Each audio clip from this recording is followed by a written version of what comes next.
what you want from this life, but I'm trying, I'm trying.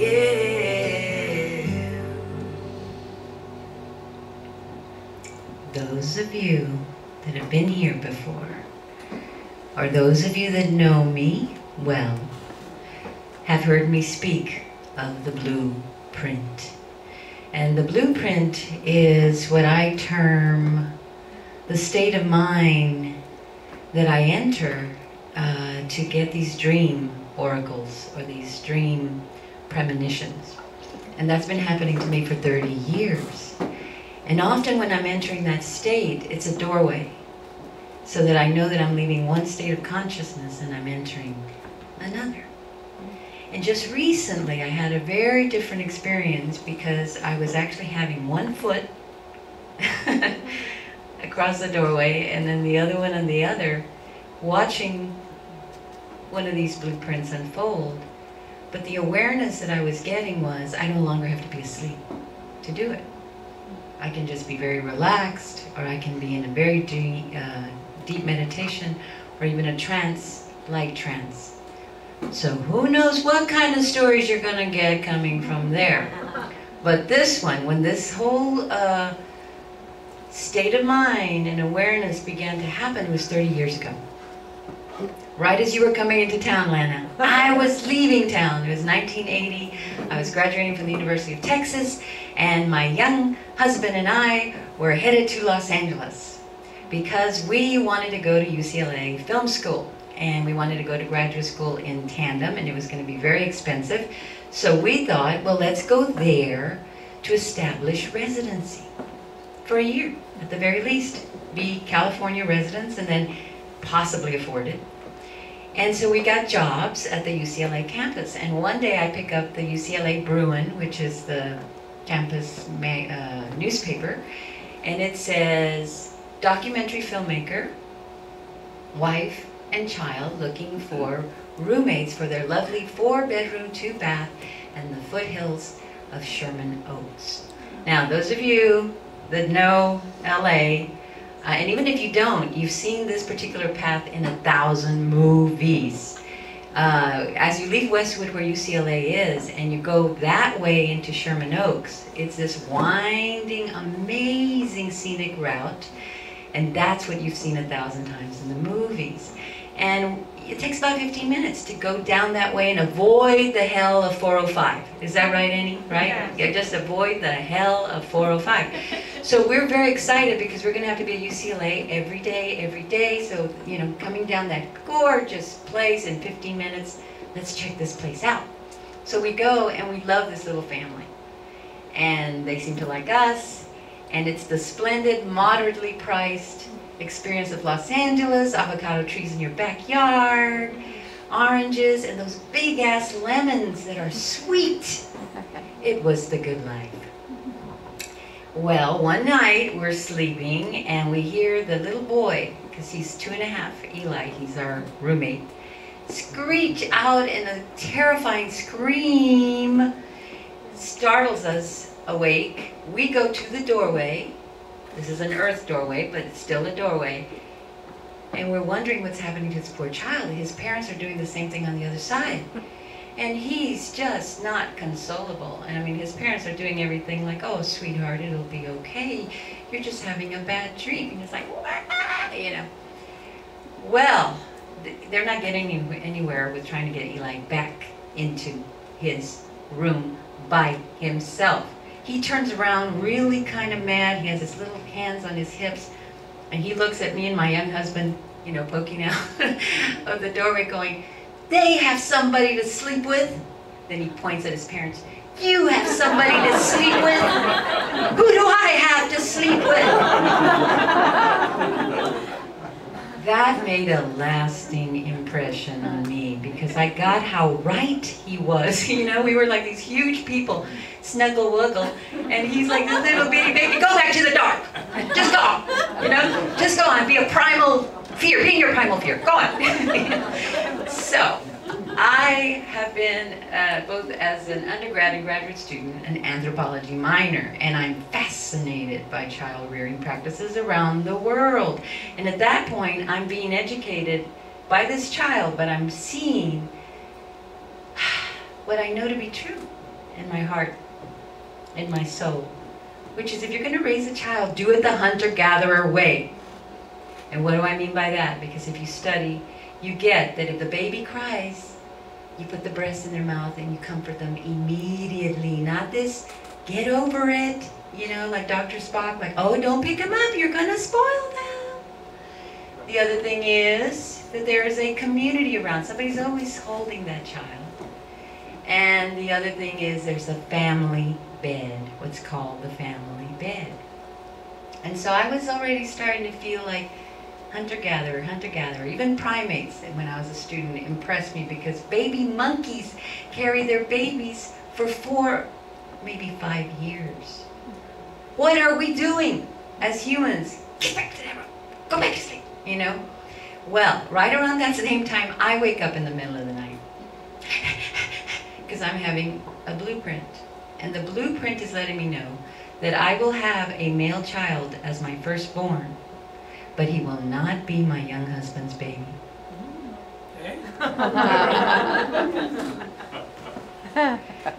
Now what happens in the dream blueprints is that I don't always get the connective tissue. I don't know how I'm going to get from where I am in that moment, happily married to my best friend, and we've been married 3 years, and as far as I'm thinking it's going to be forever. What do you mean it's not going to be his baby? Well, that's another story, okay? But we are together for 5. You have to come back to the living room. But we're together for another 5 years, and here's where I'm going with this, is that when I meet the father of my son's child, I have the resonance of the dream time to tell me that's him. It's an extra sensory awareness that's a heightened smell, it's a heightened touch, it's a heightened, whatever Rebecca was trying to express. It's just using 90% of your brain that you do not use, basically. So I meet him, and it's within, like, I don't want to say 6 months, within a year, I am with child. I'm 27 years old and coming, you know how it is with child, you gotta make a lot of decisions. Hospital, home birth, breast, bottle, sedation, natural, crib, family bed. Well, you know what I chose. I did the hunter-gatherer thing. Now, when you do that and you're still breastfeeding your child 3 years later, which I did, you get the eyebrow, particularly a Magnolia Cafe. Because I'm proud of it. What's up, you know. And if you hear that you're actually doing the family bed,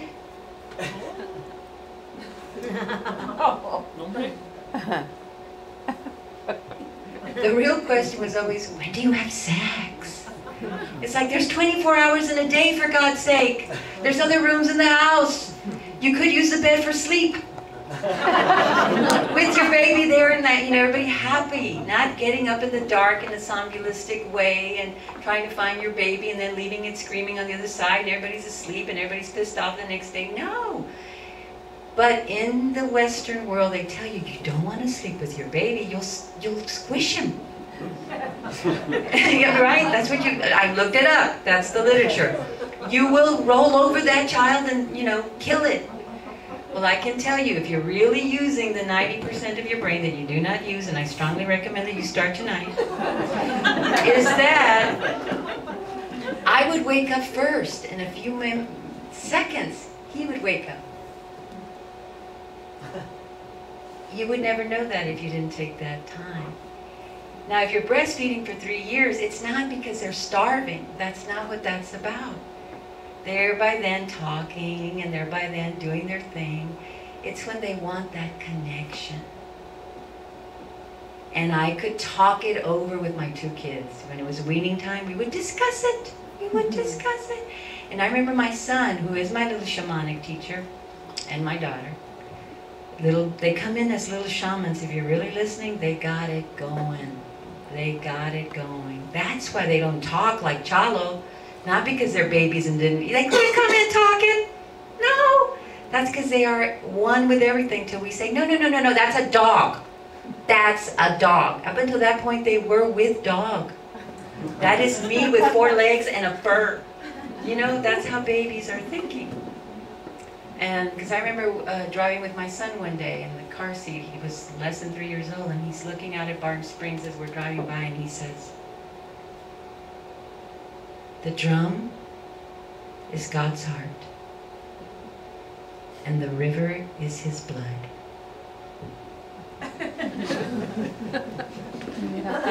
Okay.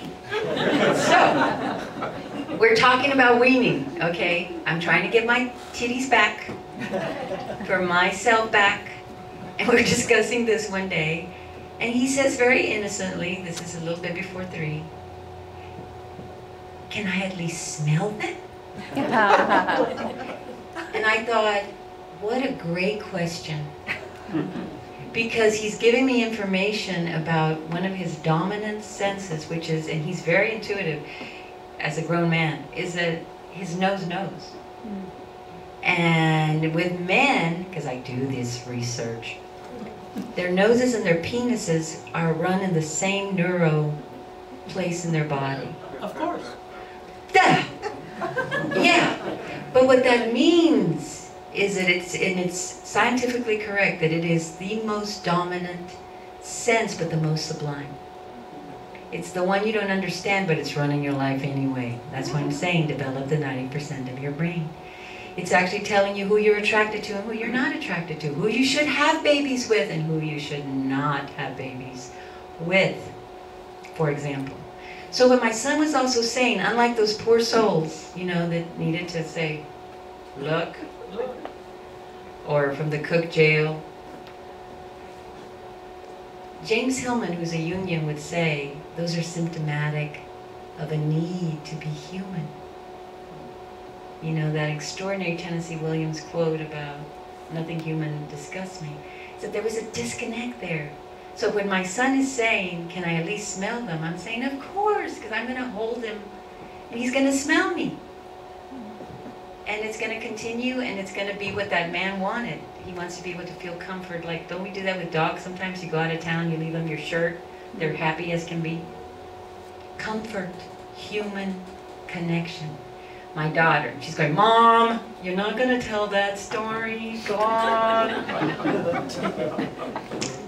She was a different animal in weaning her at 3. Our discussion, her question was, and I wasn't taking 50 questions or anything, they just both had the significant question.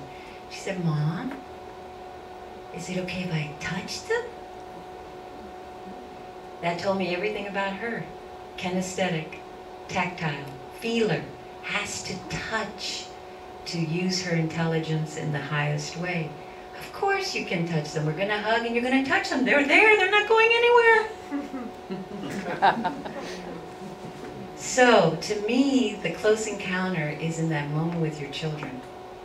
You know, that we spent 4 years trying to get degrees. Spend 4 years, those first 4 years, getting a degree, child, with child. That's what I decided to do. Now, we're coming to the end of the evening, and my job is usually trying to bring in all of the stories if I can.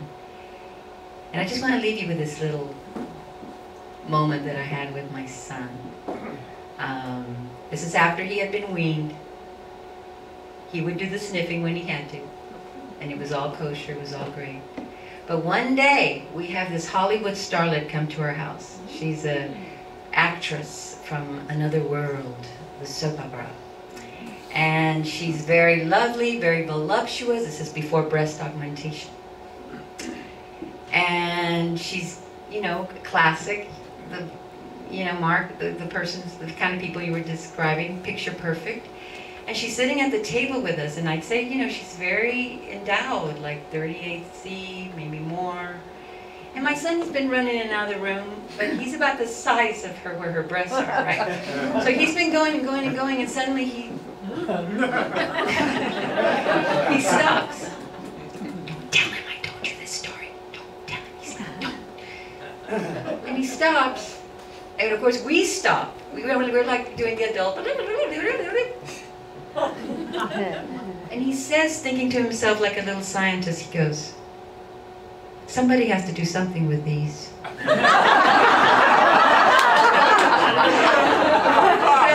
So we did exactly that, like, and he looks at us like, what's wrong with you? You know, kind of thing, like children, they're so wise. He runs to the kitchen. He comes back, he's got a takeout container. And he stands in front. And I'm thinking, awesome. Awesome. Survival skills. That boy has got survival. He's planning ahead. He's thinking, maybe there's takeout.